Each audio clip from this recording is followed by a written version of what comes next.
وجعلنا من بين أيديهم سدا পবিত্র কুরআনের হিফজ করতে যেখানে সাধারণত সময় লাগে 2 থেকে 3 বছর, সেখানে ব্যতিক্রমী মেধা আর অধ্যাবসায়ে মাত্র 8 মাসেই হাফেজা হয়ে উঠেছে 8 বছরের শিশু ফাতেহা আক্তার।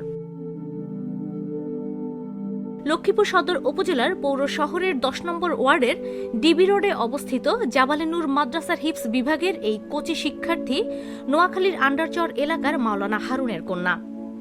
শিক্ষক শিক্ষিকারা জানান, শুরুতে প্রতিদিন 2 থেকে 3 পৃষ্ঠা করে সবক দেওয়া হতো।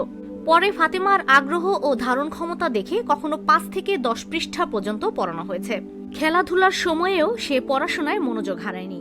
سدا فأغشيناهم فهم لا يبصرون।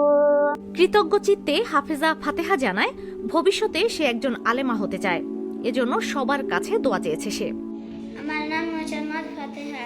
আমার বয়স 7 বছর। আমি 8 মাসে পূর্ণ কোরআন শরীফ মুখস্থ করেছি। সবাই আমার জন্য দোয়া করেন যেন আমি বড় হয়ে অনেক বড় একজন আলেমা হতে পারি। মাদ্রাসার পরিচালক মাওলানা জামাল উদ্দিন বলেন, শিক্ষার্থীর নিষ্ঠা, অভিভাবকদের সহযোগিতা এবং আল্লাহর বিশেষ অনুগ্রহেই এত অল্প সময়ে সে হাফেজা হতে পেরেছে।